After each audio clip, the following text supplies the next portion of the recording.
je vais Nadège, merci de... Je vous demande d'accueillir donc Nadège Troussier.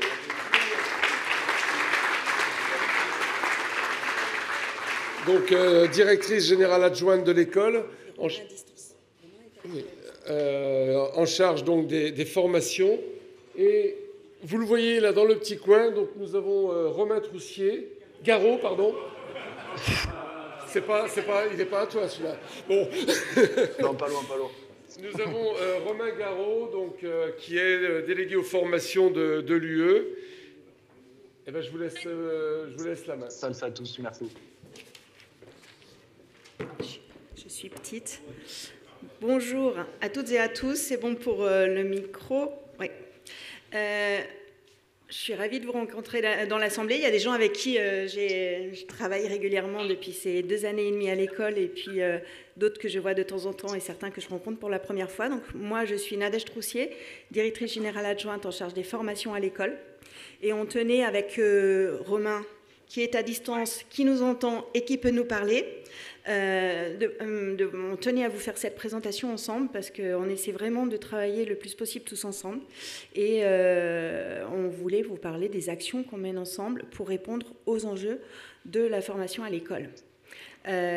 Alors on s'adapte, on va en parler dans la présentation, des élèves qui ont des pratiques qui évoluent beaucoup par rapport à celles dont on a l'habitude, donc entre autres la mobilité, et donc Romain devait être à Aix aujourd'hui, on s'est dit on va tout concilier pour le faire, et donc pour y arriver techniquement, on a aussi concilié les moyens de tout le monde, c'est pour ça qu'on était en train de tout consolider derrière, que ce soit les moyens qu'on a ici à Iéna, et puis les moyens de l'école et les connexions des élèves. Voilà, donc on est tous en connexion pour pouvoir faire ça ensemble.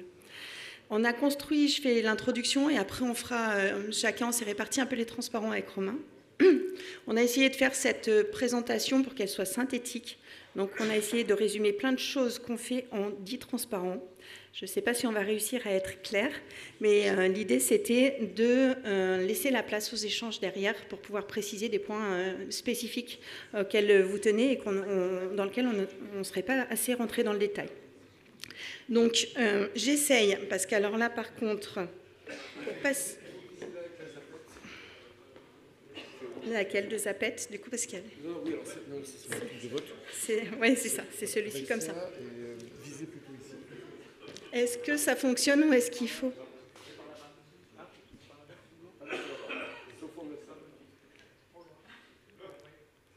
Sinon, je vais faire comme ça à chaque fois.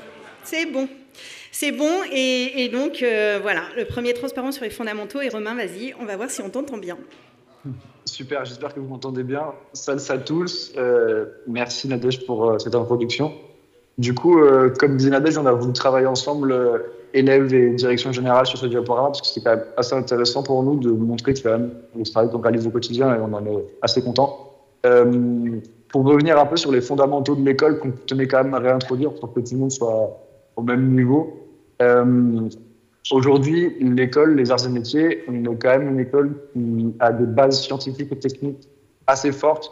Donc ça, pour le coup, on en est fiers, et je pense que ça fait partie de notre héritage aussi. Donc à ne surtout pas perdre. La volonté d'excellence, toujours évidemment, on essaye d'en faire le plus possible. Même si les classements peuvent parfois susciter de l'émotion, on est quand même relativement bien classé en termes d'attractivité, et c'est quelque chose qui est important de soulever. Un point aussi sur lequel on souhaite insister, c'est la diversité, qu'elle soit sociale ou territoriale. Pour le territorial, il y a quand même quelque chose qui est assez chouette, c'est qu'on est plusieurs campus qui font que l'ancrage territorial est très bon. On est représenté dans quasiment toutes les régions de France, et c'est quelque chose pour lequel on peut se féliciter, parce que ce n'est pas le cas de beaucoup d'écoles d'ingénieurs. Et plus sur le côté social, j'ai envie de dire, le soutien aux filières technologiques est assez fort. Que ce soit en programme PGE, donc les Gadzards, ou en PIS, programme d'ingénieur spécialité, on a quand même un soutien assez fort et un accompagnement à la réussite qui, même s'il mérite d'être encore un peu approfondi, est là, est présent, et on est fiers de cette diversité sociale. Je laisse Nadège pour la slide suivante.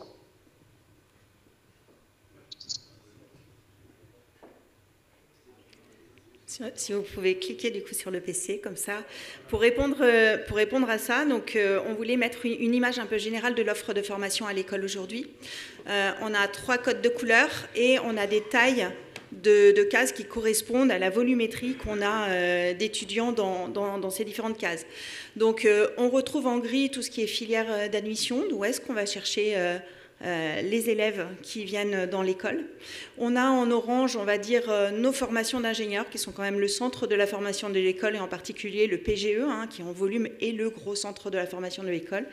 Et autour, un certain nombre d'autres programmes qui viennent finalement servir ce centre d'une certaine façon, qui vont nous connecter avec le bac à travers les bachelors et nous permettre de garder aussi ce lien fort avec le monde socio-économique sur des formations professionnalisantes Bac+3.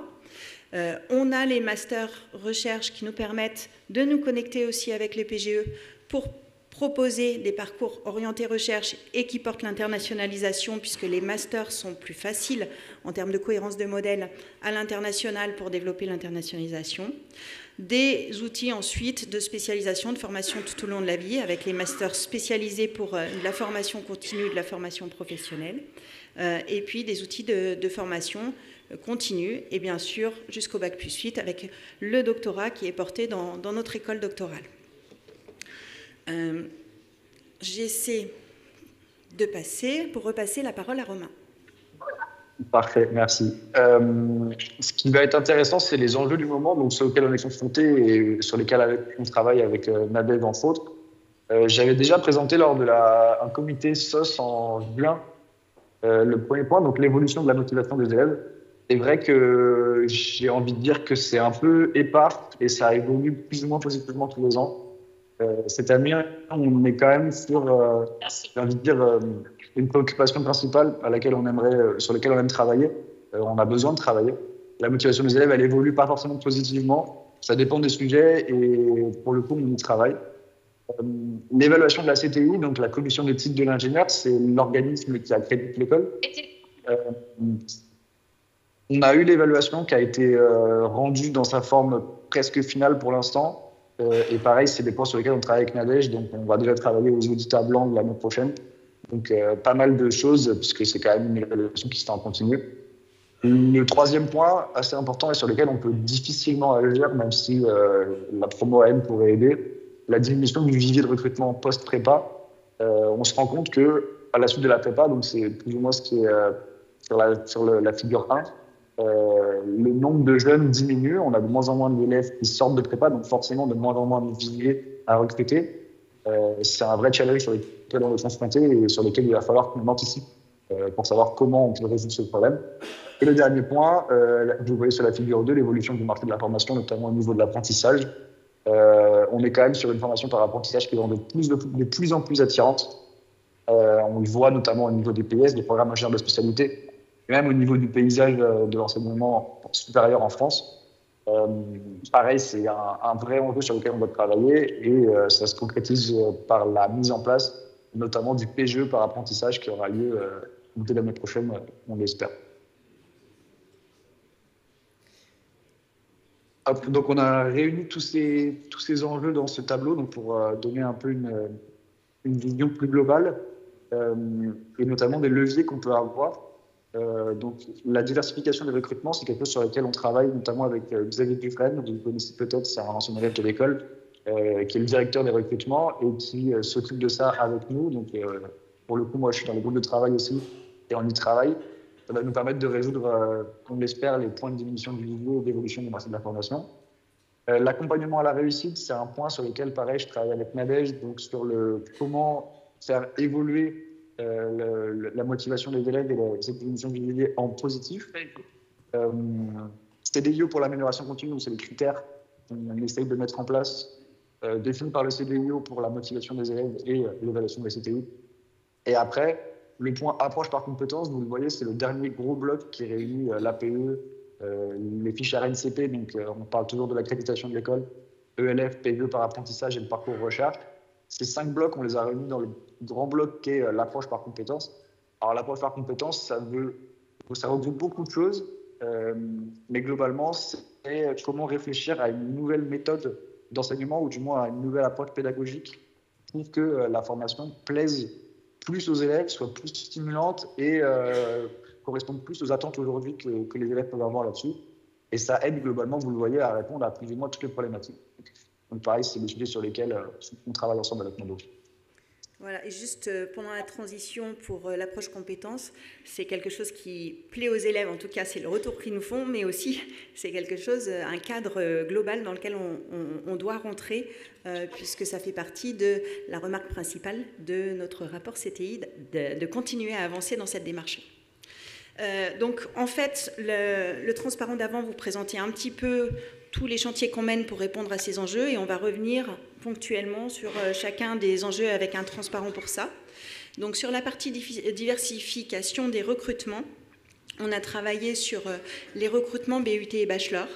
On a mis en place l'année dernière un concours piloté par l'établissement qui s'appelle le concours Ambition comme AM Bition, ingénieur pour aller chercher cette population-là.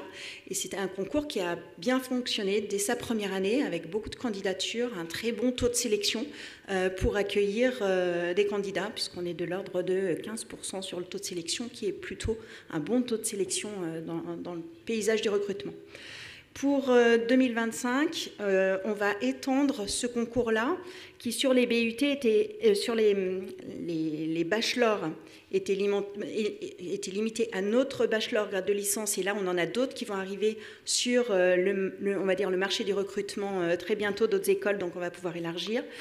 Et puis on a décidé pour 2025, au dernier Conseil des études et de la vie de l'école, de tenter aussi l'ouverture à d'autres BUT de ceux dont on a l'habitude. Des BUT de type génie mécanique.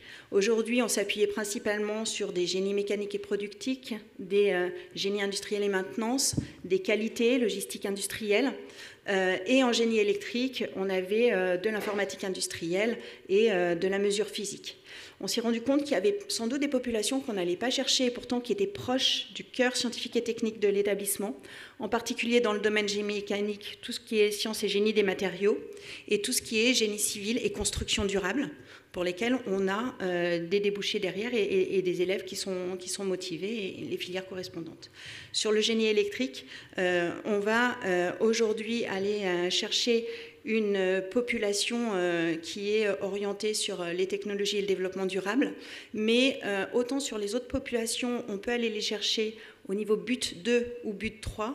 Sur cette population-là, on se limitera au but 3 parce que la dimension de spécialité qui renforce en troisième année correspond à la base nécessaire pour pouvoir entrer à l'école. Donc eux, on ne pourra pas les accueillir éventuellement en recrutement plutôt que les autres. Voilà. Donc il y a tout un travail qui a été fait en commun avec les élèves, les alumni et l'école pour arriver à cette décision-là. Ça a été un an d'analyse un petit peu des différentes formations pour proposer ça pour le recrutement 2025. On a un chantier également, parce que si on diversifie un petit peu, il faut qu'on soit en capacité à bien accueillir à la réussite les étudiants.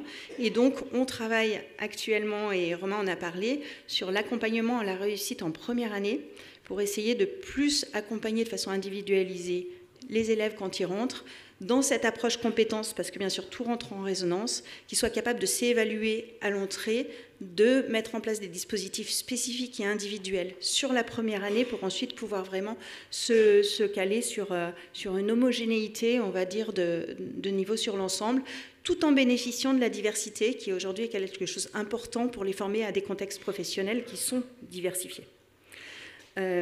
Développer l'offre en apprentissage, parce qu'on le voit bien, aujourd'hui l'apprentissage c'est quelque chose qui explose. Quand des élèves rentrent dans les dispositifs apprentissage, ils n'en sortent plus, et on a de plus en plus dans les filières amont des formations par apprentissage. Donc si nous-mêmes nous ne développons pas notre offre par apprentissage, nous ne pourrons plus capter ces bons élèves-là. Donc pour ça, le but c'est d'aller capter ces publics. On a le bachelor grade de licence qui va se développer par apprentissage sur l'ensemble des 3 ans. Aujourd'hui, c'est juste sur la 3e année. Et puis, les projets, donc l'ouverture du PGE apprentissage à Paris. On a le campus du Havre qui est en gestation et sur lesquels on va sans doute développer l'apprentissage. Et puis, petit à petit, d'autres campus pour capter cette population qu'autrement on risque de perdre.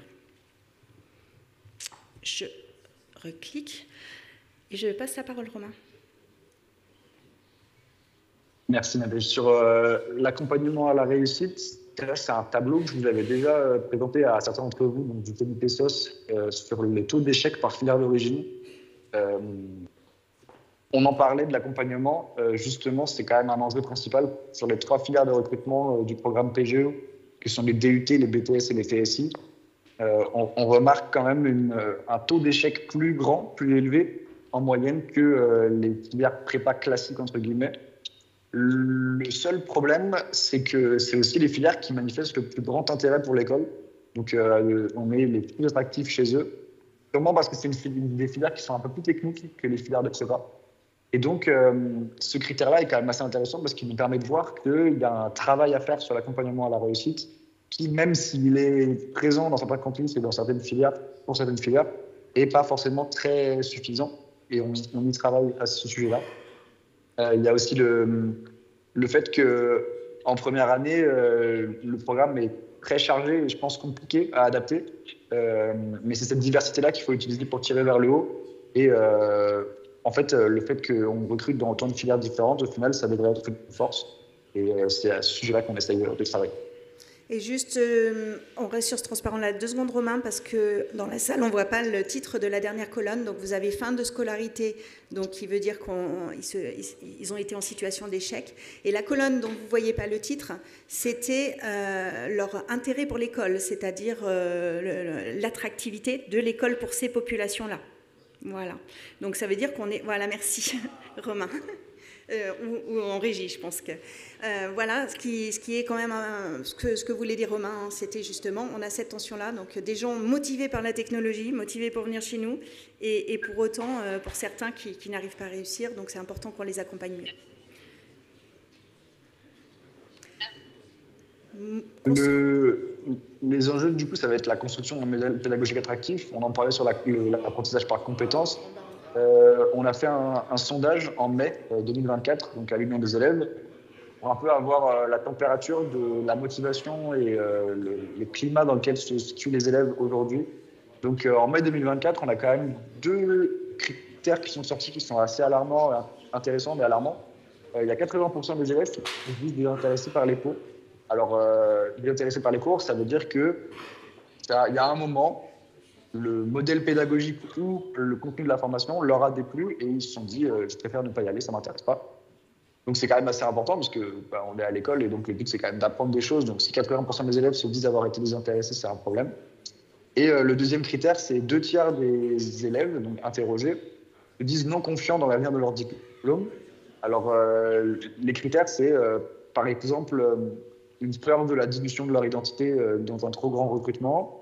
Ça peut aussi être le fait que comme les cours les désintéressent, on sent une baisse globale, ou du moins c'est une impression qu'ils ont, et ça leur implique une non-confiance. Donc ces sujets-là, c'est des sujets sur lesquels on travaille et qu'on prend très à cœur, parce que on a tous la même envie de voir notre communauté réussir, et ça passe par les diplômes pour avoir des bons ingénieurs. Donc c'est suite à ça, et même si ça a été lancé un petit peu avant aussi, en tout cas ça consolide l'idée qu'il y a un modèle d'apprentissage par compétences qui nous semble pertinent et qui nous semble important. Le but, ça va pas être de refaire toute la formation, mais de changer le modèle pédagogique pour passer par quelque chose qui soit plus intéressant et plus stimulant pour les élèves, notamment articulé autour de projets transverses. Et les projets, c'est justement les ELF qui vont nous les apporter ou nous donner au moins les outils pour les réaliser. Donc, il y a aussi une volonté de l'Union des élèves de s'investir dans ce projet des ELF avec les élèves en campus en local et de donner du sens à tout ça pour que les élèves puissent être heureux et fiers de leur formation.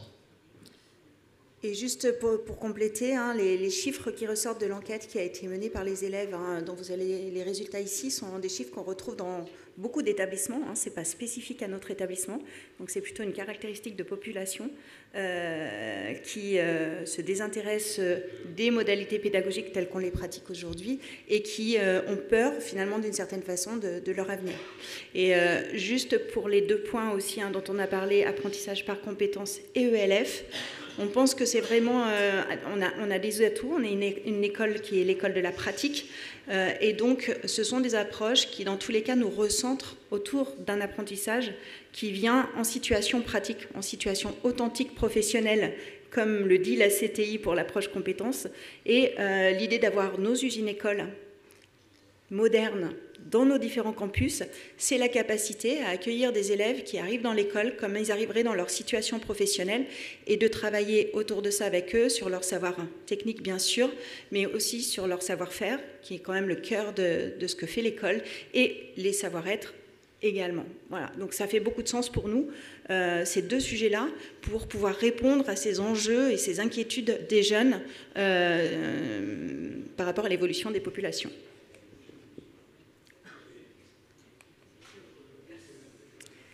Le CDO pour l'amélioration continue, je crois que c'est moi qui en parle, Romain, hein, donc j'enchaîne. Oui, c'est ça. Donc le CDO, c'est quoi? Oui, mais je vais vous le dire. On l'a mis comme ça parce que c'est un acronyme qui est utilisé à l'échelle internationale. C'est un dispositif d'amélioration des formations technologiques qui a été mis en place il y a maintenant, c'était à la fin du siècle dernier, les premières réflexions sur ce cadre-là, portées par le MIT et Chalmers en Europe, et qui ont mis en place un cadre qui définit 12 standards pour avoir une formation technologique de qualité. Ces 12 standards couvrent bien sûr des sujets qui ont trait au programme, au contenu de formation, mais pas seulement. Vous voyez un petit schéma, sur la colonne de gauche, on a des standards qui touchent au programme et au contenu de formation, mais on a des tas d'autres choses qui contribuent à la qualité de la formation. On a au centre des choses sur les méthodes pédagogiques qu'on utilise et qui préconisent de remettre l'élève au centre de l'activité, que ce soit lui qui soit l'énergie d'entrée active dans le processus d'apprentissage. Donc, c'est l'exemple que je donnais tout à l'heure, c'est que c'est lui qui arrive, c'est lui qui se met en situation, qui a des objectifs clairement définis, qui se met au travail et il a tout un support autour pour pouvoir développer ses compétences. Ensuite, on a, là on le retrouve plutôt sur la colonne de droite, tout ce qui touche aux espaces d'apprentissage, un lien aussi très fort avec les ELF, je reviendrai dessus, puisque du coup ça demande de réfléchir aux espaces qui leur permettent d'apprendre le plus efficacement possible. Et donc, effectivement, des établissements comme le MIT ou comme Chalmers travaillent depuis longtemps sur ces sujets-là et on voit bien mesurer l'impact que ça a sur la performance de leur système de formation et c'est important. Et puis, on a tout ce qui est formation des enseignants, qui est également important, avec 2 blocs dedans. La formation scientifique et technique qu'on doit être capable de porter, et ça c'est quelque chose d'important et qui à l'échelle mondiale s'appuie beaucoup sur les profils d'enseignants-chercheurs, puisque c'est des gens qui sont en constante formation sur leur domaine technique par leurs activités de recherche, leurs relations sociaux avec le monde socio-économique, et qui, dans les ELF, viennent transférer finalement cette image de l'usine de demain et le passer le plus rapidement possible auprès des élèves pour qu'ils soient en situation et qu'ils soient prêts à aborder les transformations industrielles qui arrivent. Et on a également la formation aux modalités pédagogiques. Donc là, tout le chantier qu'on fait sur l'approche compétences nécessite un effort particulier aussi d'accompagnement des enseignants sur la façon d'enseigner et d'accompagner les élèves dans les apprentissages. Voilà, et puis en haut, on a les cases qui correspondent au positionnement globalement cohérent de l'offre de formation globale de l'école et de chacun des programmes dans cette offre de formation et dans lequel on retrouve l'identité commune qu'on a définie autour de leader des industries responsables, où nous, tout en haut, tout ce qui va venir driver nos actions, ça va être de chercher à former ces leaders des industries responsables. Voilà. Autour de ça, on organise notre amélioration continue. Donc, on part d'une situation où aujourd'hui, on fait des questionnaires sur les contenus des enseignements auprès des étudiants et aussi auprès des enseignants maintenant. Ces réponses aux questionnaires sont traitées localement dans tous les campus, dans des réunions pédagogiques qui intègrent ces différents acteurs. Ils décident ensemble des actions prioritaires à mener. Et ces actions prioritaires ont des hypothèses d'action correctives qui sont mesurées et qui sont clôturées dès lors qu'elles ont donné les résultats escomptés. Et si elles ne donnent pas les résultats escomptés, on repart sur une autre hypothèse et on relance une action. Donc des choses que vous connaissez très très bien dans le monde industriel en termes d'amélioration continue parce qu'effectivement, voilà, on utilise le même type de dispositif. On a à progresser sur la mise en place de ce qu'on appelle des conseils de perfectionnement, c'est-à-dire que chaque programme réfléchisse globalement à ce à quoi il forme et son positionnement par rapport au monde socio-économique. Donc les conseils de perfectionnement, ce sont des conseils qui regroupent toujours les élèves, l'école et le monde socio-économique. Dans le monde socio-économique, on retrouve parmi eux des alumni, et on réfléchit ensemble de est-ce que le programme de formation est bien adapté aux besoins du marché, dans quelle mesure le programme doit évoluer, et comment à partir de là, il y a des évolutions à faire à l'échelle du programme. Ces conseils de perfectionnement sont mis en place dans l'établissement depuis 3 ans, donc c'est relativement récent, et petit à petit, on les structure pour qu'ils réfléchissent sur l'ensemble des standards du CDIO, et pas seulement sur le contenu de chaque enseignement, et donc de considérer la qualité pédagogique, la qualité des programmes autour de l'ensemble de ces standards. Donc là, on est en plein milieu de ce chantier-là, et le but, c'est ensuite, en conseil des études, où également les élèves, les alumni, le monde socio-économique et l'école sont représentés, qu'on décide ensemble des grandes évolutions à faire sur l'offre de formation, à partir de ces retours.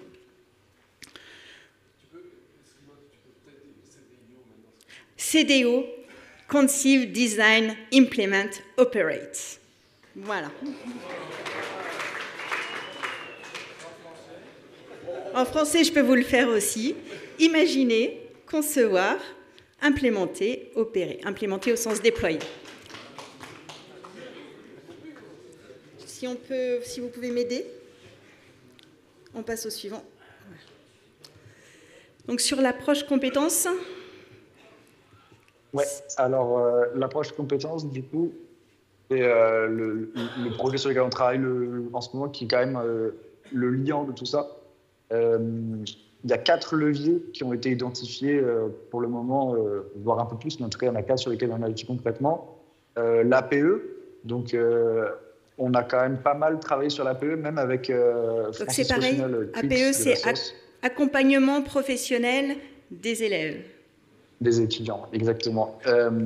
Donc, on a travaillé également main dans la main avec l'associé de la Fondation là-dessus.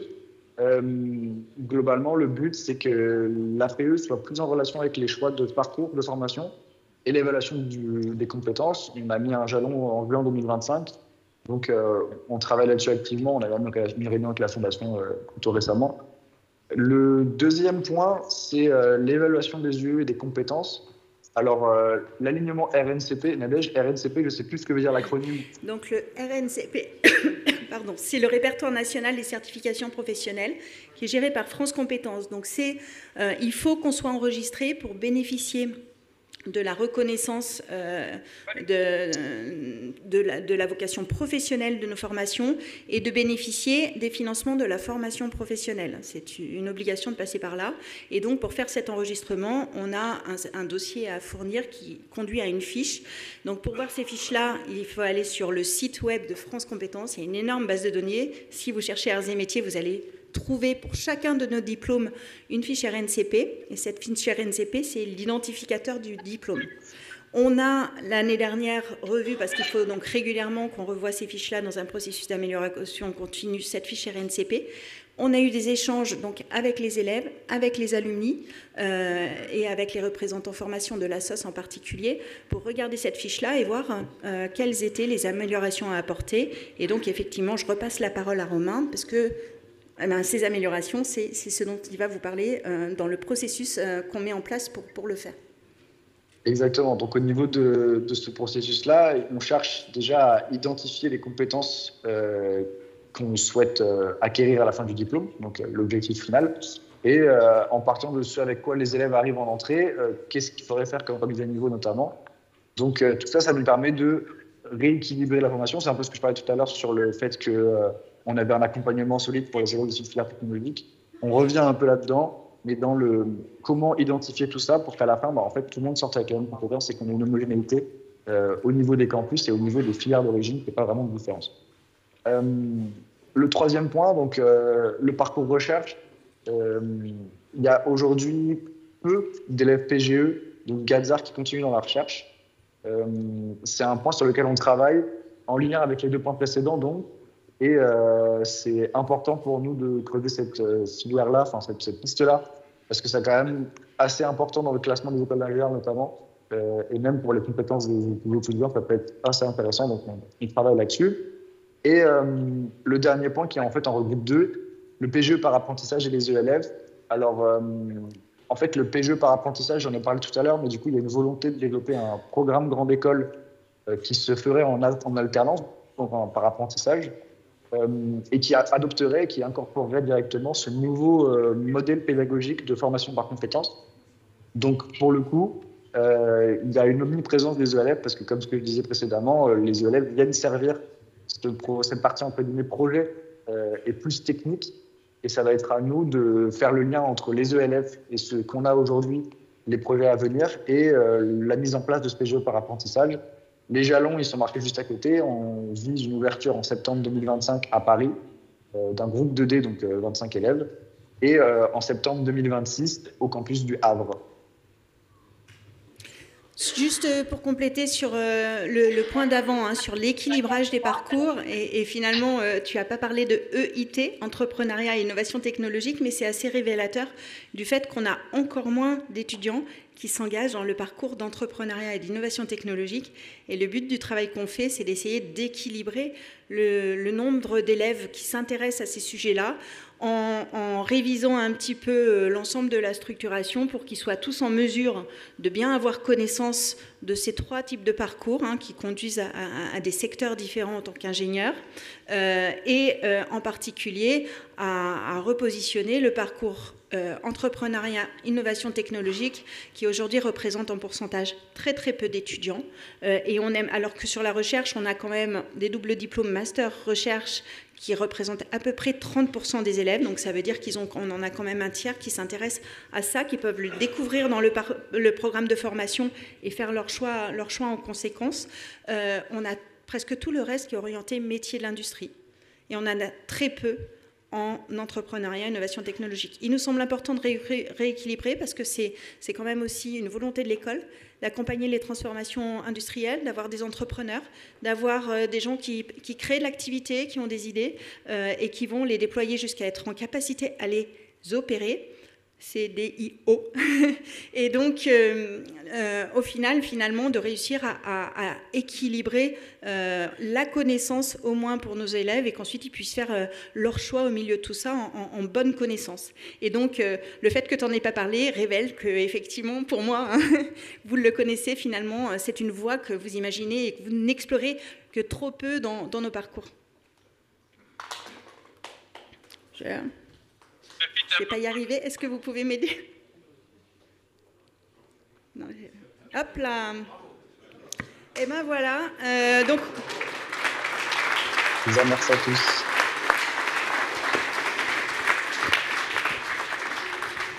J'espère qu'on n'en a pas sauté, parce que ça fait boum boum, voilà. Mais normalement, si vous avez bien compté, vous allez avoir eu 10 transparents. C'est parfait. Donc on voulait laisser la place un petit peu à vos questionnements. Bonjour, Boulot, Clinique 74, Bruno Duparet. Une question concernant tous ces référentiels, parce qu'il y a la CTI qui a son référentiel pour évaluer. Vous avez une évaluation pour la recherche, vous parlez de CDIO, vous parlez CNTP, tout ça, comment vous arrivez à concilier toutes ces exigences pour arriver à quelque chose qui soit, je dirais, adapté aux élèves?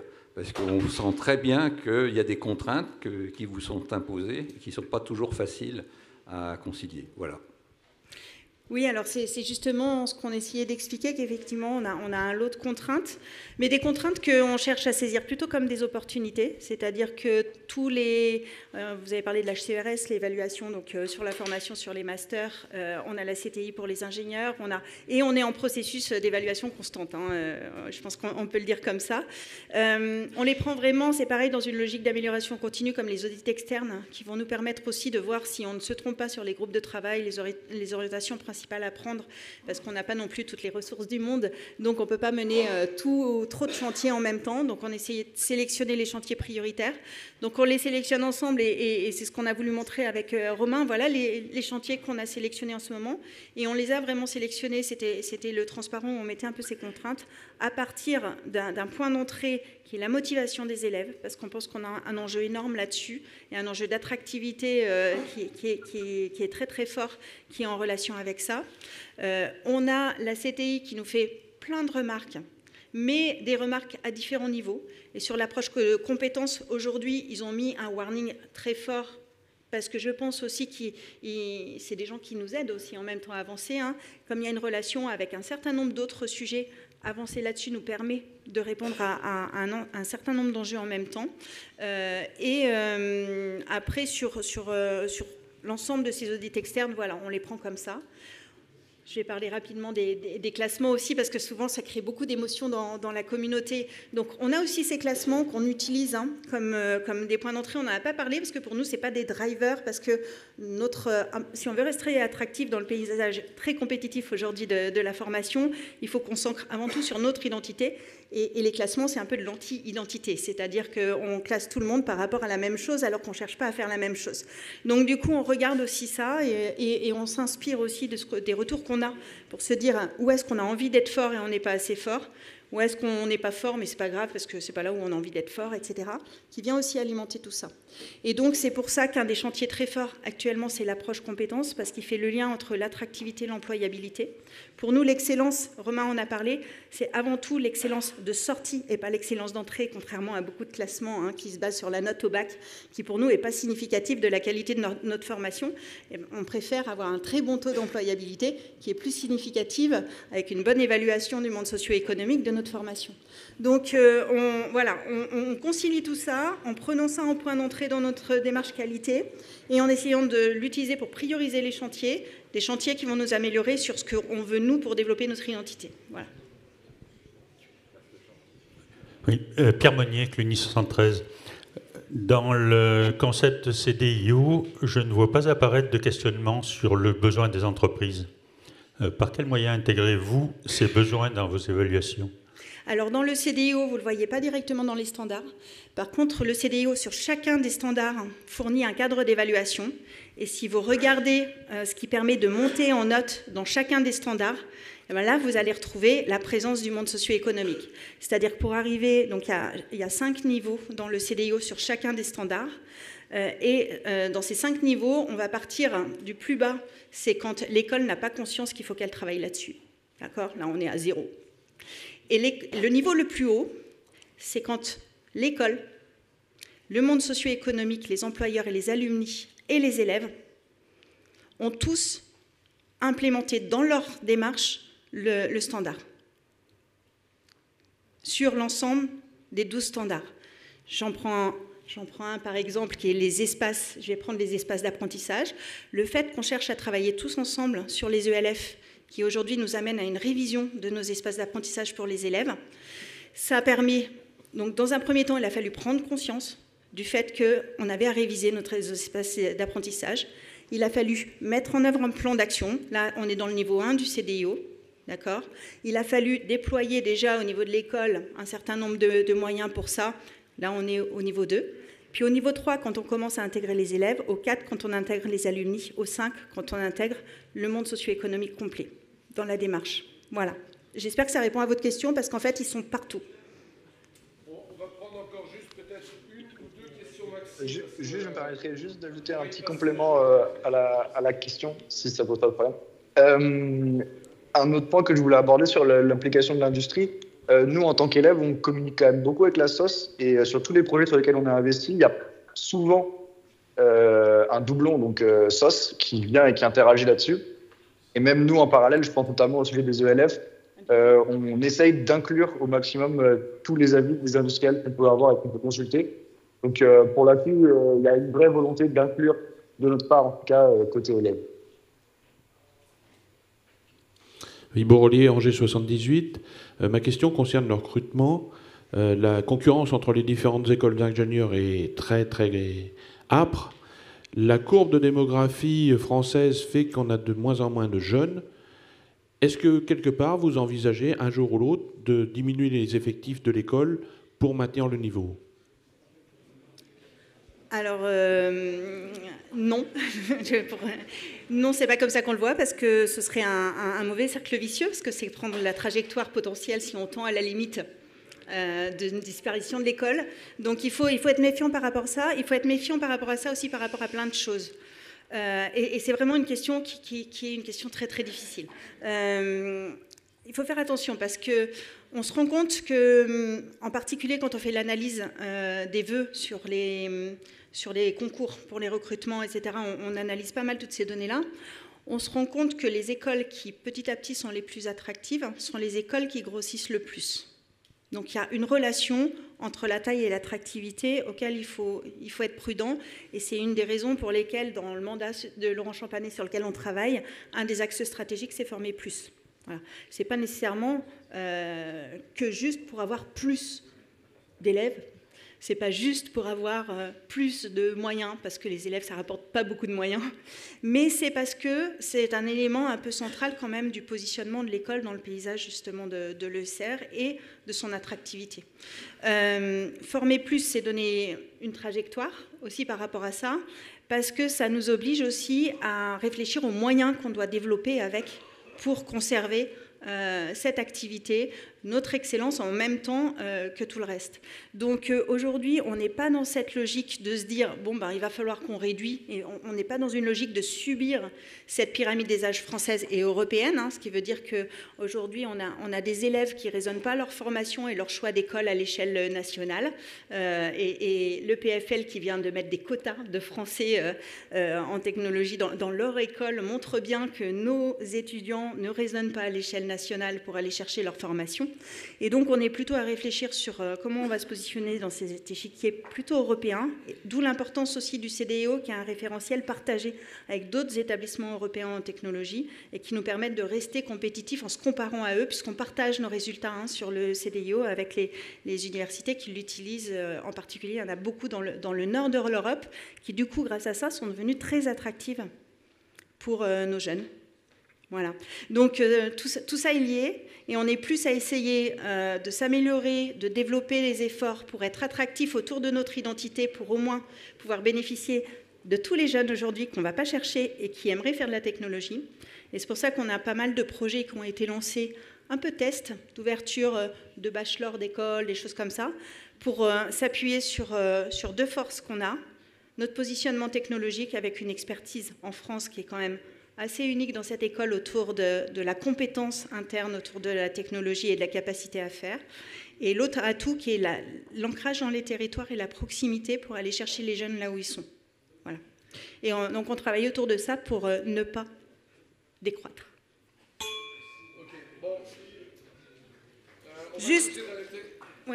Juste avant qu'il vous fasse une annonce que vous attendez sans doute tous. Moi, je vous fais peut-être une petite annonce. Je sais qu'on a notre président de CA qui y tient beaucoup. Pour vous dire aussi, je reviens sur un point auquel on tient beaucoup, c'est l'excellence. C'est l'excellence et les classements. On reçoit, nous, beaucoup de messages autour de ça de chez vous, enfin de votre communauté. On sait que vous êtes attentifs à ça. Moi, je voulais juste passer le message. Je l'ai dit tout à l'heure. Pour nous, l'excellence, c'est pas la moyenne au bac. Pour nous, l'excellence, c'est comment les recruteurs, ils apprécient nos étudiants. Et donc, on est très fiers d'être montés de la 182e place à la 106e place dans un classement international sur l'employabilité, où c'est directement les employeurs qui sont interrogés. Et ça nous met à l'échelle française à la 5e place des écoles sur ce sujet-là. Donc voilà, sonnez un signal.